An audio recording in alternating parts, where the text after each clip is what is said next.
Bonjour, bienvenue à ce 5e live intitulé L'héritage.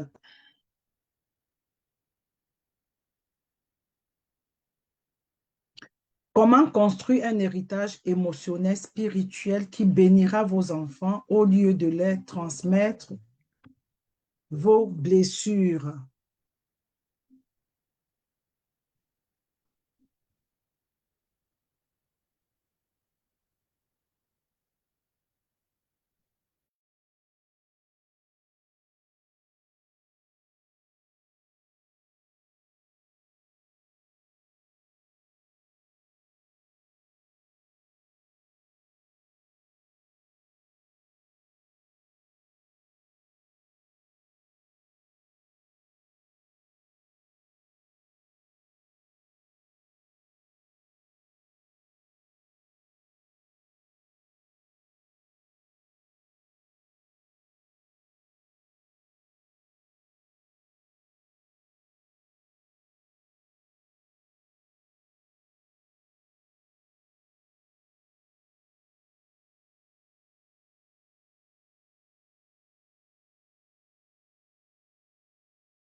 Oui, les aléas du direct. Excusez-moi, j'avais un coup de fil très, très, très important.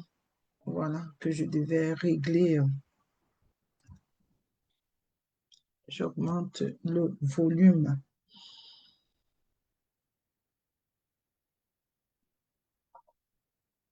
Donc, voilà, comme je disais, aujourd'hui, nous sommes rendus au live 5 dans notre série des mercredis de la restauration familiale. Le live 5. Comment construire un héritage émotionnel et spirituel qui bénira vos enfants au lieu de leur transmettre vos blessures. Voilà. Donc, aujourd'hui, on est au 5e live, comme j'ai dit. Chaque mercredi, on a des lives. Je crois qu'ils sont encore en replay sur Facebook pour ceux qui nous rejoignent, pour ceux qui me découvrent aujourd'hui.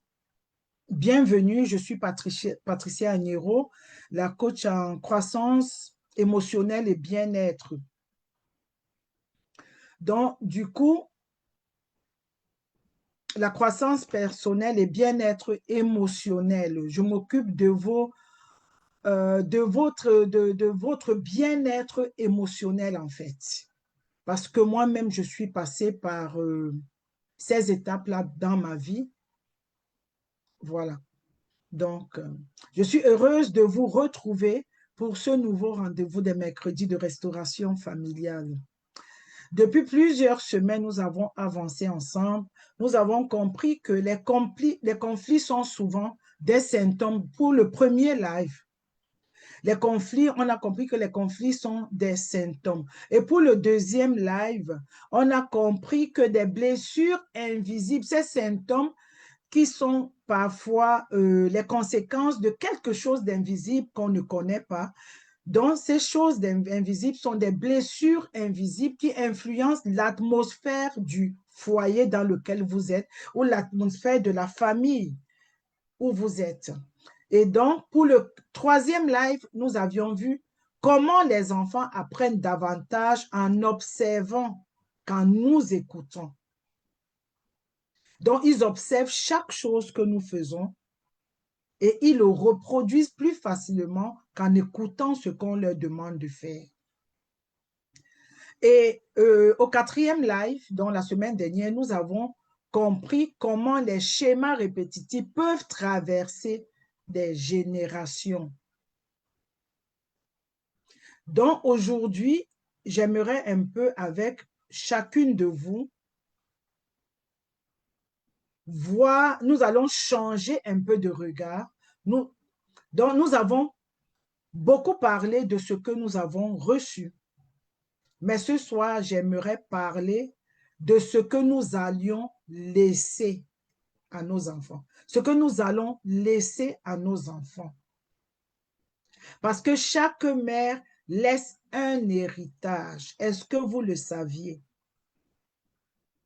Si vous le saviez ou vous ne le saviez pas, marqué héritage. Une mère ne laisse pas seulement une maison. Une mère ne peut pas laisser seulement un compte bancaire. Oui, parfois, on est très préoccupé par ce que nous laissons financièrement à nos enfants.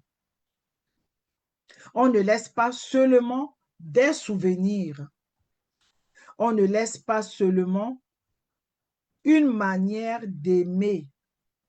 Une mère ne laisse pas seulement une manière de parler ou encore une manière de pardonner ou une manière de faire confiance à Dieu. Et cet héritage accompagne souvent les enfants toute leur vie. Ce que vous laissez à vos enfants les accompagne toute la vie. Donc, je voudrais te poser à toi qui me suis une question. Si ton enfant devait décrire l'héritage que tu lui laisses aujourd'hui, que dirait-il? Prenez vraiment quelques secondes pour réfléchir franchement à cette question que je viens de vous poser. Si un de tes enfants ou si tes enfants devaient décrire l'héritage que tu leur laisses, que dira-t-il? Que dirait-il? Que diront-ils? As-tu pensé à cela? Est-ce que tu as pensé à cela?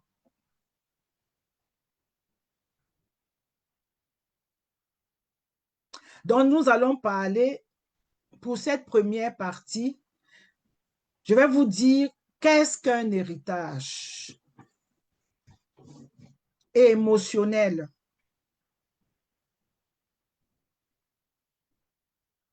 Parce que parfois, lorsque nous entendons le mot héritage, nous pensons souvent à des biens matériels.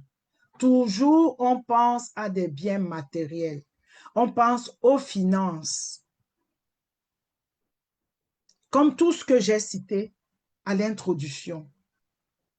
Mais l'héritage le plus précieux est souvent invisible. Est-ce que tu le sais, toi qui me suis à l'instant, ou toi qui vas me suivre en replay? Est-ce que tu le sais?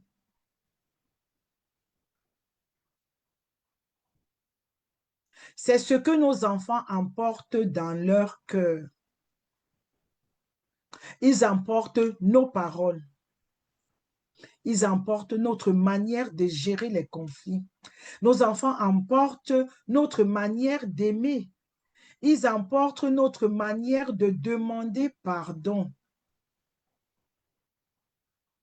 ou notre manière de ne pas savoir demander pardon. Qu'est-ce qu'ils emportent?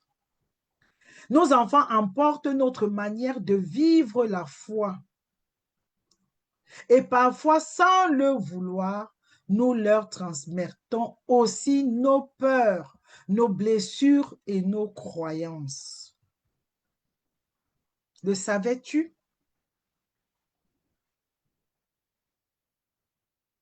Est-ce que cette définition de l'héritage émotionnel te parle? Toi qui m'écoutes,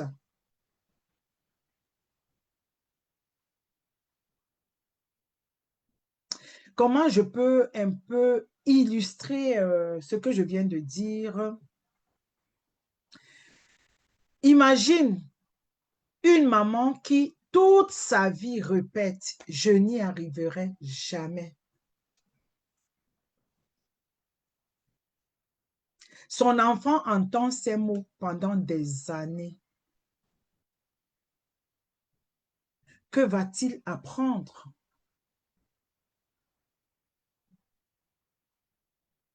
Peut-être qu'il commencera lui-même aussi à douter de ses capacités. Parce qu'une femme qui dit je n'y arriverai pas, je n'y arriverai jamais, est-ce que est-ce qu'elle n'y arrivera vraiment jamais?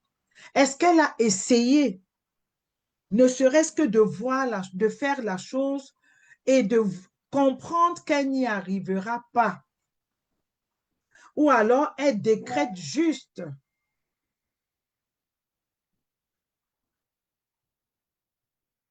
elle décrète juste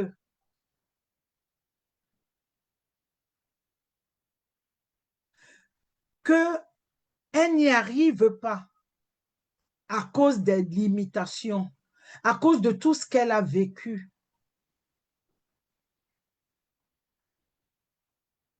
Et cet enfant qui apprend depuis très longtemps,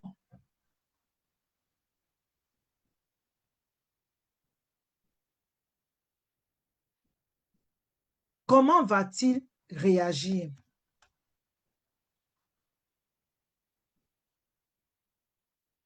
Peut-être qu'il commencera lui aussi à douter de ses capacités. Donc maintenant, à l'inverse, imagine une maman qui dit, c'est difficile, mais Dieu est avec moi. Nous allons avancer. Cette maman transmet quoi? De l'espérance.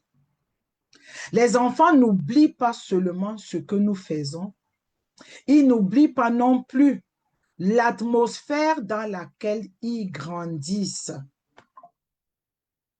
Nos enfants n'oublient pas ça. Donc, il est bon à retenir que nos enfants n'oublient pas seulement ce que nous faisons.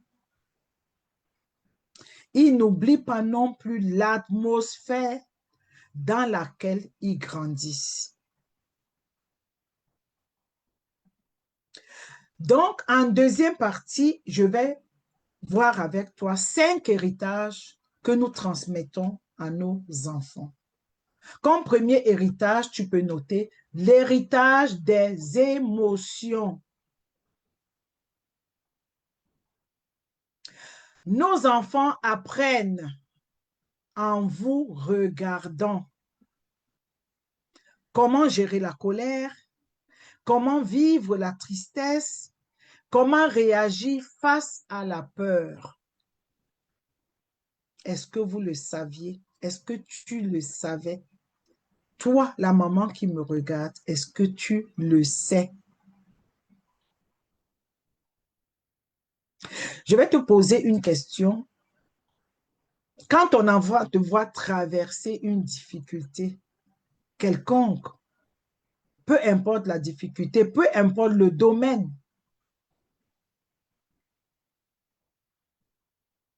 apprend-il la panique ou la paix? Que lui transmets-tu? Est-ce la panique ou la paix? Est-ce la peur ou la zen attitude? Qu'est-ce que tu transmets à ton enfant lorsque tu traverses une difficulté, quel qu'en soit le domaine?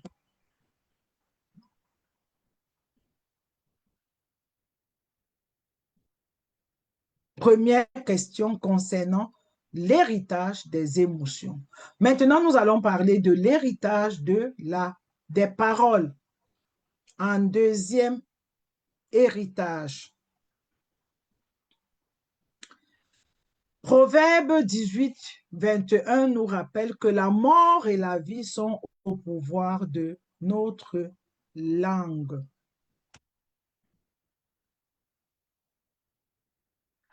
Donc, les paroles peuvent construire ou déconstruire. Les paroles peuvent te bénir ou te maudire. Les paroles qui sortent de la bouche. Donc, ça peut construire ton enfant une vie bien parfaite ou détruire complètement également la vie de ton enfant.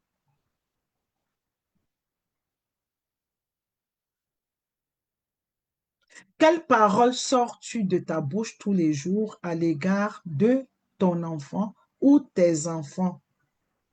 Que dis-tu tous les jours déjà dès que le jour se lève à ton enfant jusqu'au soir?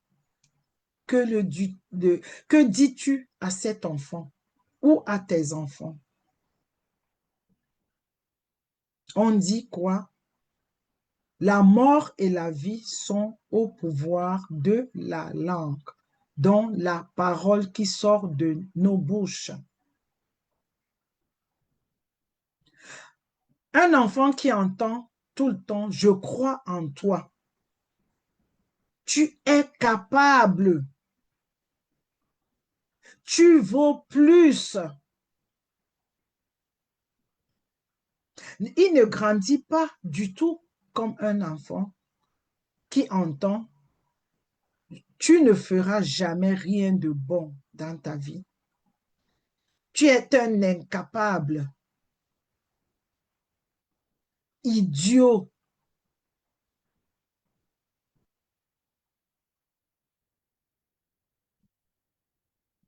Celui qui entend, tu es sage,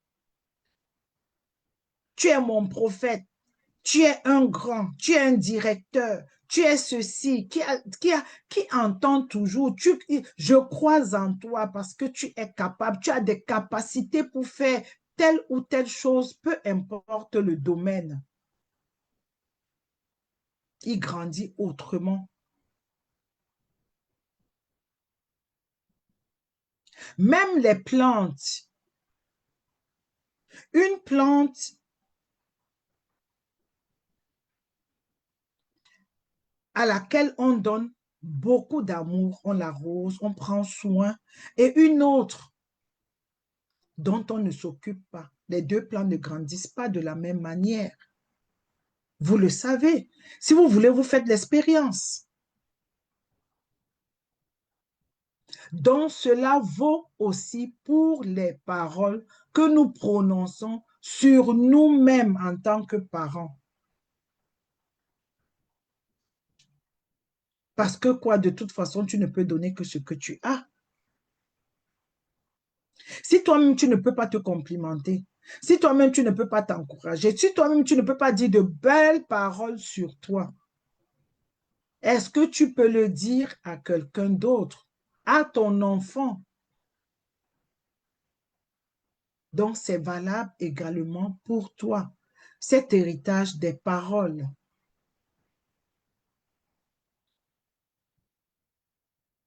Donc, c'est un héritage qu'on peut transmettre à nos enfants. Troisième héritage, l'héritage de la foi. Celui-là, c'est vraiment un point essentiel. Transmettre la foi, c'est quelque chose de primordial, d'essentiel.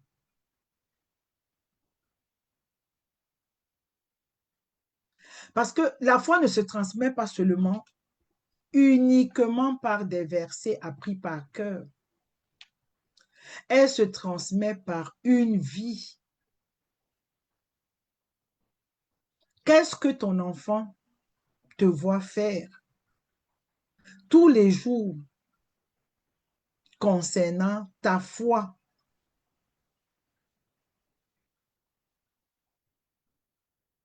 Est-ce que ton enfant te voit prier seulement quand tout va bien?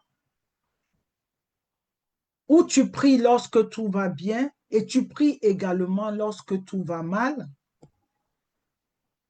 Est-ce que ton enfant te voit-il remercier Dieu même dans les saisons difficiles? Ou alors il te voit seulement remercier Dieu dans les saisons, des bonnes saisons de ta vie?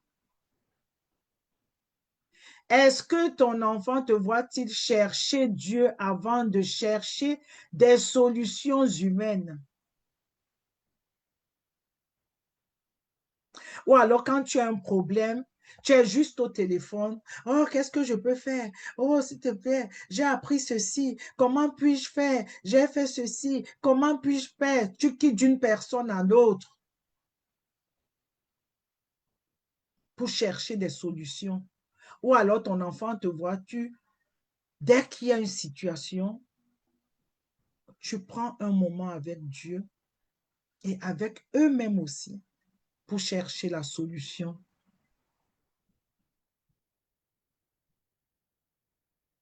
Parce que je veux te dire que la foi devient crédible lorsqu'elle est vécue. Lorsque ton enfant te voit chercher Dieu lors des moments difficiles et de voir comment vous avez des réponses à vos prières, ça rend la foi crédible. Il se dit, waouh, ça c'est quelque chose qui fonctionne et c'est quelque chose que je vais reproduire plus tard.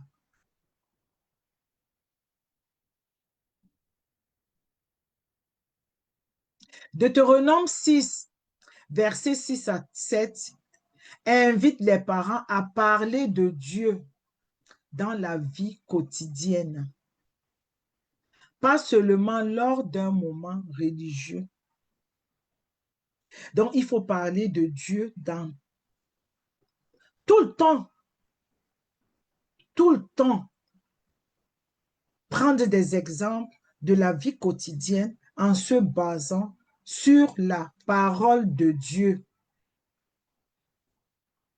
C'est ce que Deutéronome 6, versets 6 à 7 nous invite à faire.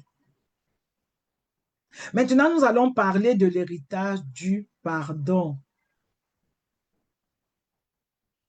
Le pardon est l'un des plus beaux cadeaux qu'une mère puisse transmettre.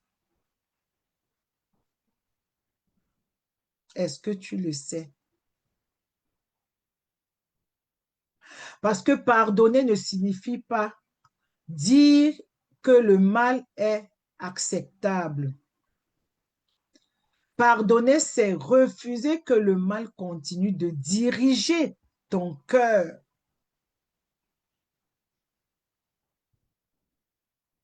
On dit souvent, on pardonne, mais on n'oublie pas. Parce que quand tu choisis de pardonner, c'est un cadeau que tu te fais même à toi-même.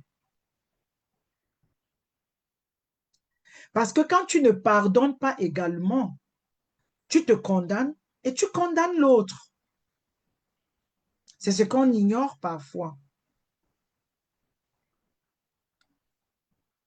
Donc, c'est l'un des plus beaux cadeaux qu'une mère puisse transmettre, le pardon.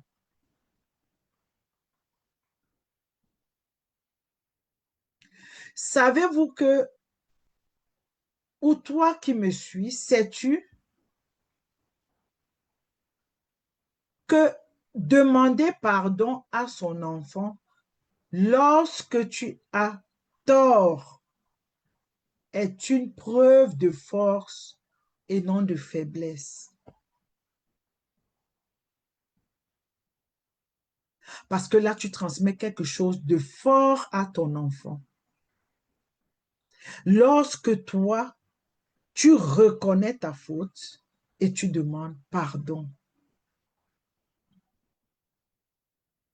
Tu apprends à ton enfant l'humilité.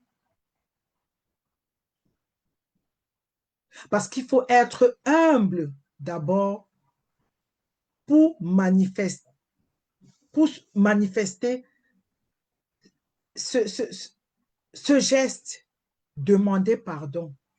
Il faut être rempli d'humilité.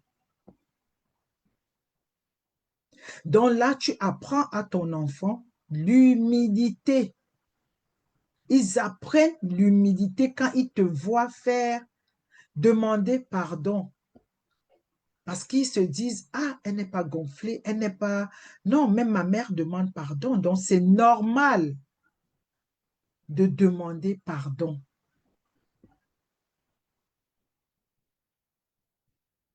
Alors, on va au 5e héritage, qui est l'héritage de l'espérance, qui est notre dernier héritage que nous allons apprendre ce soir. Parce que tous ces héritages ont des conséquences, ont des avantages, pas des conséquences. Certaines familles transmettent la peur, d'autres transmettent la plainte, tout le temps en train de se plaindre. D'autres transmettent la résignation. Mais ces familles, c'est parce qu'elles n'ont pas encore connu la restauration. Parce qu'une femme restaurée peut transmettre l'espérance. Parce qu'elle peut se dire, oui, cette saison est difficile, mais je crois que Dieu est encore à l'œuvre parce qu'il n'a pas encore dit son dernier mot. Donc, elle est toujours dans l'espoir d'attendre de Dieu parce que c'est lui le maître des temps et des circonstances. Quand il n'a pas encore dit son dernier mot, elle ne se sent pas vaincue. Donc, une femme restaurée peut transmettre l'espérance.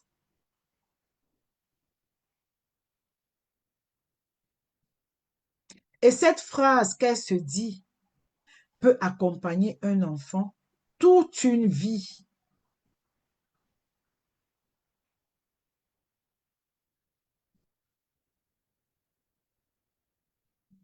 Toute une vie.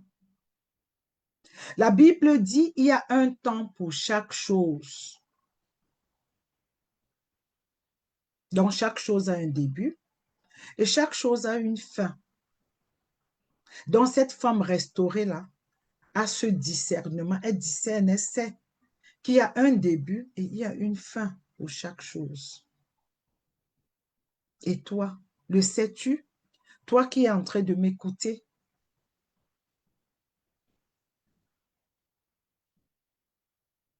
j'espère que tu as pris les notes pour les 5 héritages.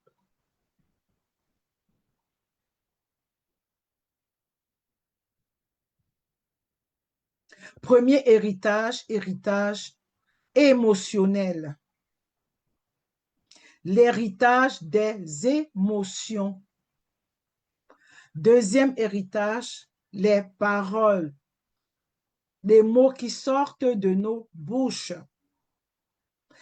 Troisième héritage, l'héritage de la foi.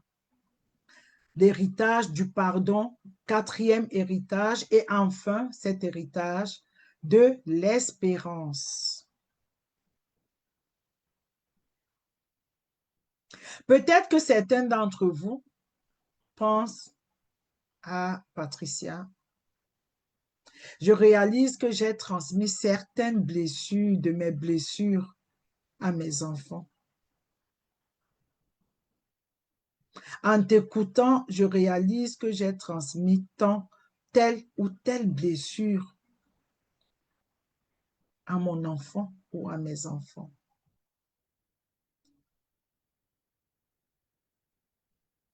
Mais je voudrais vous dire une chose, c'est de ne pas rester dans la culpabilité, de ne pas culpabiliser.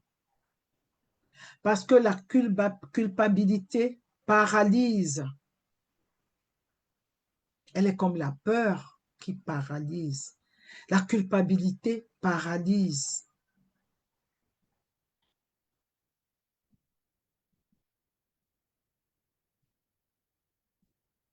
Donc, tu dois avoir la conviction de cette phrase que j'ai dit.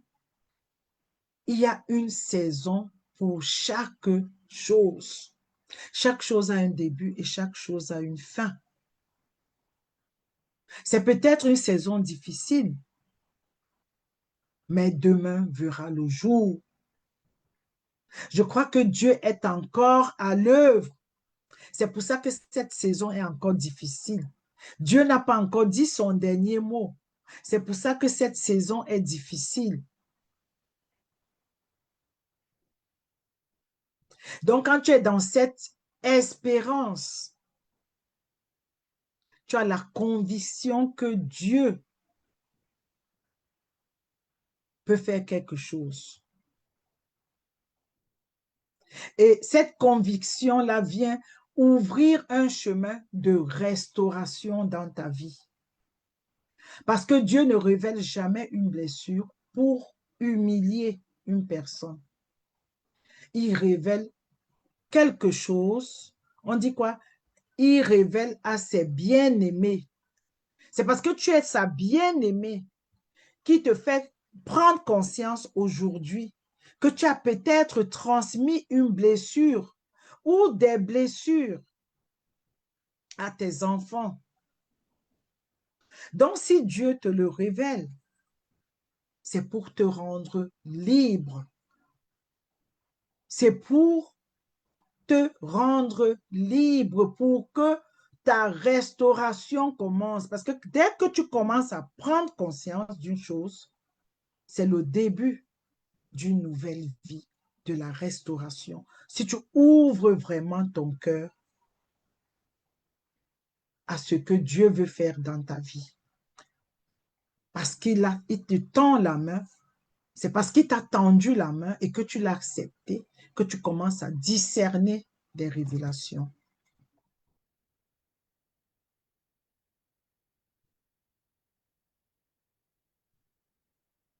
Donc, c'est ainsi que Dieu m'a conduit à créer la méthode Renaître, parce que c'est une méthode que moi-même, j'ai traversée pour être cette femme restaurée qui est devant vous aujourd'hui.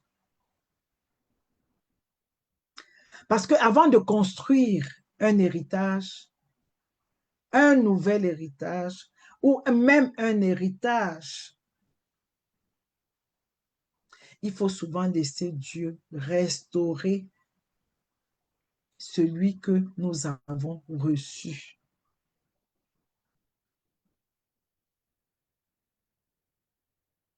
Parce que nous avons reçu certainement quelque chose de nos parents. Et si tu ne laisses pas Dieu restaurer ce que tu as reçu, c'est ce qui va drainer ta vie. Donc, c'est ce qui sera le moteur de ta vie. Est-ce que tu veux que ce soit ainsi? Parce qu'une femme restaurée ne transmet pas seulement des conseils. Elle ne transmet pas seulement des conseils. Elle transmet tout, tout un art. Elle transmet une nouvelle manière de vivre, une nouvelle manière d'aimer, une nouvelle manière de croire. Elle transmet, je dis, tout un art, une nouvelle manière de traverser les épreuves. Et c'est cela qui change une génération. Parce qu'une femme ne change pas uniquement pour elle, elle change pour une génération. Veux-tu être cette femme restaurée Veux-tu être cette femme qui a accepté, qui accepte la main de Dieu? Veux-tu être cette femme qui accepte le canal que je suis, que Dieu a choisi pour l'amener à traverser cette saison de sa vie? Est-ce que tu veux être cette femme restaurée?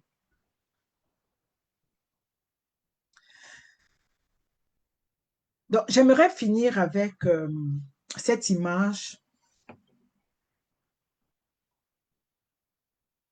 Imaginez, par exemple, vos enfants dans 20 ans ou dans 10 ans pour ceux qui ont déjà des enfants de 10 ans ou 20 ans ou quel que soit l'âge. Imaginez vos enfants dans 20 ans. Fermez les yeux et imaginez vos enfants dans 20 ans. Imaginez-les en train de parler de leur enfance. Que souhaiteriez-vous qu'ils disent de leur enfance, de vous, leur mère, de ce qu'ils ont vécu? Que souhaiteriez-vous qu'ils disent? Fermez les yeux pendant cet exercice et imaginez vos enfants dans 20 ans.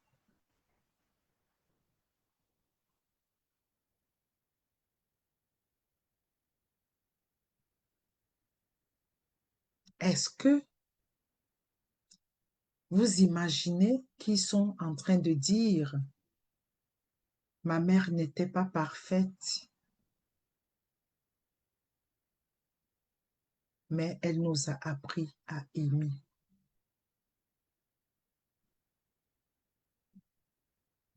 Elle nous a appris à pardonner. Elle nous a appris à faire confiance à Dieu. Elle nous a appris que les blessures ne sont pas une fin.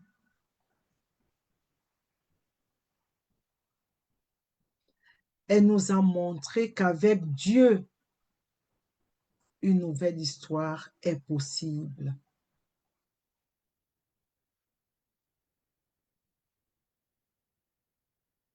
Et que pensez-vous de ces paroles pendant que vous les écoutez parler?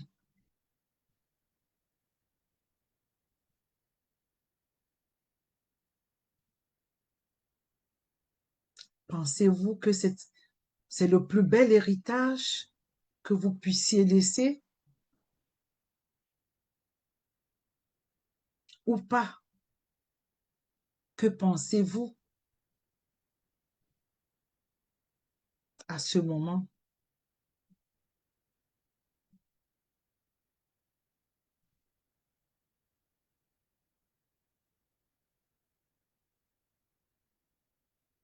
Réveillez-vous, ouvrez les yeux, revenez à vous et notez en commentaire ce que vous pensez.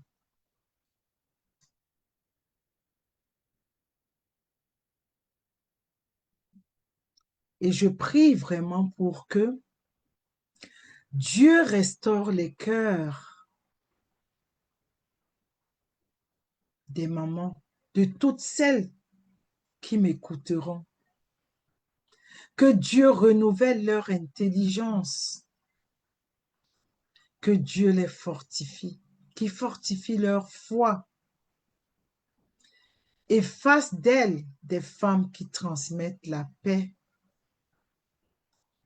la grâce et l'espérance à leurs enfants. Soyez toutes bénies.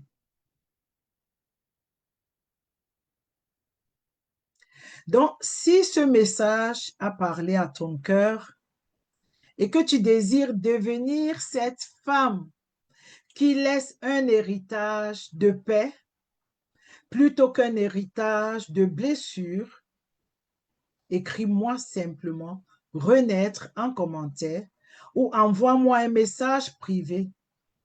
Je serai très heureuse de marcher avec toi sur ce chemin de restauration.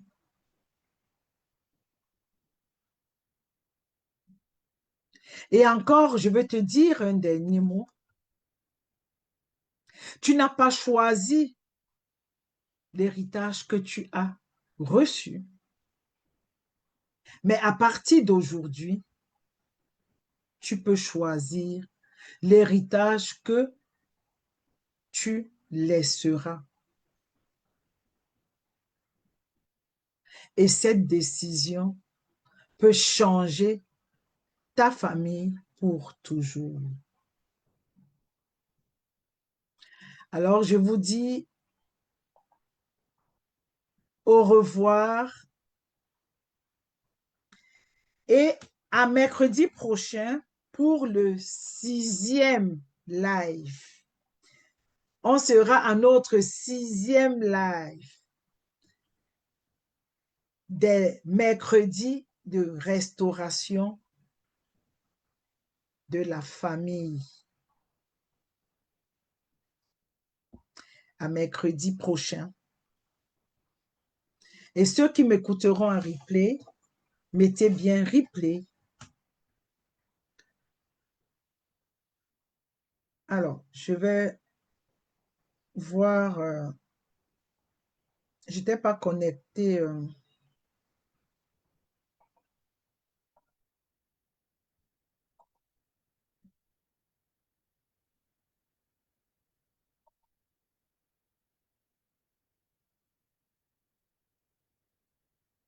Sur Facebook.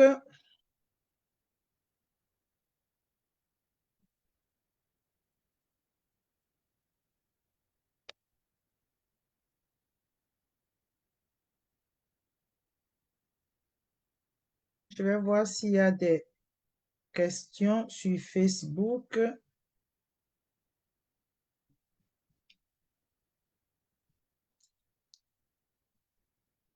Voilà, il n'y a pas de questions. Je vais voir s'il y a des questions sur Facebook. Donc, je vais arrêter sur Facebook.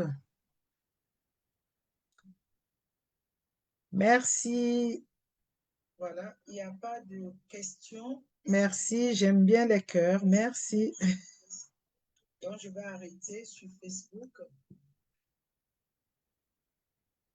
As-tu une question, toi qui m'écoutes sur Facebook? Merci, j'aime bien les cœurs. Merci.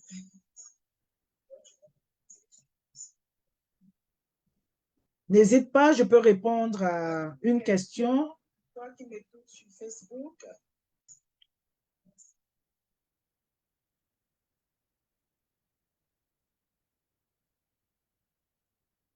N'hésite pas, je peux répondre à une question.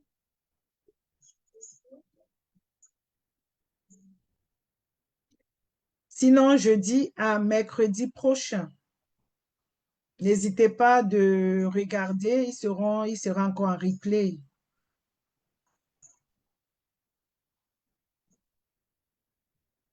Sinon, je dis à mercredi.